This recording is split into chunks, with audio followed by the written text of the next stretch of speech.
வணக்கம் நண்பா நண்பிகளே. இந்த பதிவில் நீங்கள் ரொம்ப கஷ்டமாக இருக்கும்பொழுது, ரொம்ப மன உளைச்சலாக இருக்கும் பொழுது, எனக்கு வாழவே பிடிக்கல, ஒரு நிம்மதியே இல்லைங்க, ரொம்ப வாழ்க்கையே வெறுமையாக இருக்குது அப்படின்னு நினைக்கும் பொழுது, இந்த 5 கனவுகளாக இருந்தால் அதை நார்மலாக எடுத்துக்காதீங்க, கொஞ்சம் எச்சரிக்கை எடுத்துக்கணும். நம்முடைய ஆழ் மனதோட வெளிப்பாடு தான் கனவுகளாக வருதா சொல்கிறாங்க. ஆனால் சில கனவுகள் மிக முக்கியமான விஷயங்களும் நம்மளுக்கு உணர்த்துவதாக கனவுகள் அமையுதுங்க. நாம் காணும் கனவுகள் எனத்திற்கும் பலன் கிடையாது அப்படின்னா கூட நிஜத்தில் நடக்கிற மாதிரி ஒரு சில கனவுகள் நடக்கும். கனவுல ஒரு சில விஷயங்கள் ஒரு சில பேருக்கு நடக்கிறத நீங்கள் உட்காந்து கூட பார்ப்பீங்க. கனவுகள் அப்படின்றது காணப்படும் நேரத்தை பொறுத்து உடனடியாகவோ சில நாட்கள் கழிச்சோ பலன் கொடுக்கும். நீங்கள் பிரம்ம முகூர்த்தத்தில் ரொம்ப கஷ்டமாக இருக்கும் பொழுது இப்போ நான் சொல்கிற கனவுகள் விடியற்கால ஒரு 4 மணிலேருந்து ஒரு 5 மணிக்குள்ளே வருதுன்றப்ப நீங்கள் கொஞ்சம் எச்சரிக்கையாக இருக்கணும். உங்கள் இறை சக்தி, நம்முடைய முன்னோர்கள், அவங்களுடைய பவர், அவங்களுடைய சக்திகள் உங்ககிட்ட அதிகமாக இருக்குன்றப்போ இந்த மாதிரி கனவுகள் மோஸ்ட்லி வரும். நீங்கள் ஏதாச்சும் ரொம்ப கஷ்டமாக இருக்கிறப்போ, உங்களுக்கு ஏதாச்சும் கெட்டது நடக்க போகுதுன்றப்போ அதை தெரியப்படுத்துக்கிறதுக்காக கூட இந்த மாதிரி கனவுகள் உங்களுக்கு தெரியப்படுத்தலாம்.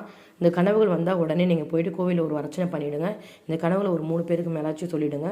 இந்த கனவுகள் அடுத்தடுத்து நீங்கள் என்னென்ன விஷயம் செய்கிறதா இருந்தாலும், என்ன மாதிரி பிளான் போட்டு வச்சுருந்தாலும், புதுசாக ஒரு விஷயம் செய்கிறதா இருந்தாலும் கொஞ்சம் பார்த்து நிதானமாக பொறுமையாக பண்ணணும். சரிங்களா? கனவுகளுக்கு நம்முடைய எதிர்கால மற்றும் நிகழ்கால வாழ்க்கைக்கும் தொடர்பு இருக்குங்க. நம்ம ஒரு சில கனவுகள் வந்தது அப்படின்றப்ப நம்மளுக்கு ஒரு சில புரிதலை கொடுக்கும். அதில் முதல் கனவு உங்கள் கனவுல பல் விழற மாதிரி ஒரு கனவு வந்துச்சுன்னு வச்சுக்கோங்க. அது ரொம்ப கெட்ட சகுனங்க. நீங்கள் ரொம்ப கஷ்டமாக இருக்கிறப்ப இந்த மாதிரி கனவு வந்துச்சுன்னா, குடும்பத்தில் இருக்கவங்க, நமக்கு நெருக்கமானவங்க யாரோ ஒருத்தவங்களுக்கு உடல்நிலை சரியில்லாம போது, அவங்களுக்கு ஆபத்து ஏற்பட போகுதுன்னு அர்த்தம். இதோட ஆரோக்கியம் குறைய போகுது, பொருளாதாரத்தில் நஷ்டம் ஏற்பட போகுது, பின்னடைவு ஏற்பட போகுது. இந்த கனவுகள் வந்துச்சுன்னா ரொம்ப கவனமாக இருக்கணும். வழிபாடுகள், பரிகாரங்கள் ஏதாச்சும் பார்த்து அதை சரி பண்ணிக்கணும். சரிங்களா? 2வது, உயரமான இடத்துலேருந்து டக்குன்னு கீழே விழற மாதிரி ஒரு கனவு வந்துடும். நிறைய பேருக்கு படுத்துட்டு இருப்ப டக்குன்னு பெட்லேருந்து கீழே விழற மாதிரி கூட ஒரு கனவு வரும் இல்லைங்களா?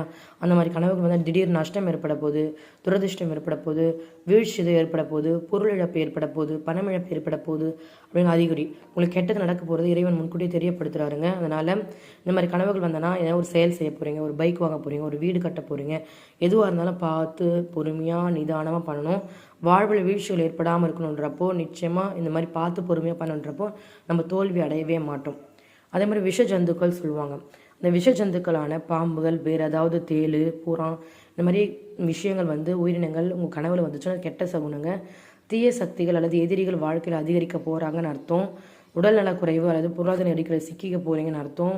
முக்கியமாக உங்களை தேடி ஏதாவது வகையில் கெட்டது வரப்போகுதுன்னு அர்த்தங்க.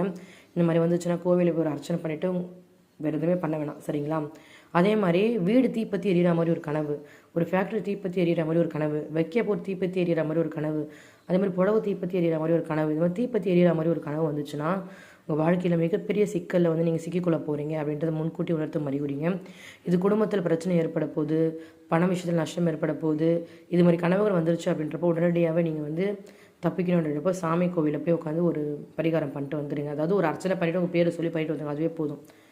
அதே மாதிரி யாரோ இறந்து போகிற மாதிரியும், உங்களுக்கு இறுதி சடங்கு சடங்குற மாதிரியும், அவங்க நினச்சி நீங்கள் அழற மாதிரியும், அவங்க நினச்சி நீ வருத்தப்படுற மாதிரியும் இது மாதிரி கனவுகள் வந்தால் கூட அது நல்ல கனவுகளே கிடையாது. உங்கள் வாழ்க்கையை அதை புரட்டி போட போதும்.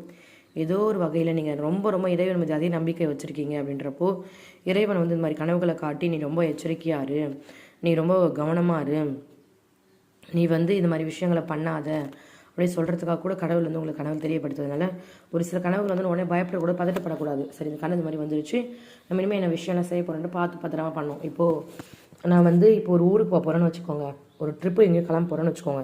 எனக்கு டக்குன்னு ஒரு பஸ்ஸு கவுடுற மாதிரியோ, நான் அழற மாதிரியோ, சுகம் படுத்துட்டு இருக்க மாதிரியோ, திடீர்னு அந்த கனவுல எனக்கு முக்கியமான நபர்கள் இறந்து போகிற மாதிரியோ கனவு நான் அந்த ட்ரிப்பை கேன்சல் பண்ணிவிட்டு பொறுமையாக இருந்துட்டு கொஞ்ச நாள் கழிச்சு போவேன். ஏன்னா அந்த டைமில் ஏதோ சொல்கிறதுக்காக அந்த கனவு என்கிட்ட வந்திருக்கு இல்லையா? ஸோ நம்மளுக்கு தெரியும் நிறைய விஷயம், நம்மளுக்கே ஆத்மாத்மாக புரியும். ஒரு சில விஷயம் நம்ம மனசு சொல்லும், இதை பண்ணாத, இதை பண்ணு அப்படிலாம் சொல்லும். அந்த மனசு சொல்கிறது கேட்டினாலும் நம்ம ஓரளவு நல்லா ஆகிடும். இப்போ யாராச்சும் நம்ம திட்டுறோன்றப்ப நம்ம மனசு திட்டாத, தப்பு, பாவம்னா நம்ம திட்டக்கூடாது. நம்ம மனசு சொல்கிறது நம்ம கேட்கலாம், வேறு யார் சொல்கிறது நம்ம கேட்போம் இல்லைங்களா? அதனால் கனவுகள் எல்லாத்துக்கும் ரொம்ப சக்தி அதிகமாக இருக்கும். உங்களுக்கு ஏதாவது ஒரு கனவுகள் வந்திருக்கும், அதோட கனவுகள் படம் உங்களுக்கு தெரிஞ்சிருக்காது. அந்த படம் தெரியணுன்றப்ப பதிவிடுற கனவுகளை பற்றி நான் உங்களுக்கு தெளிவு கொடுக்குறேங்க. நன்றி சகோதர சகோதரிகள்.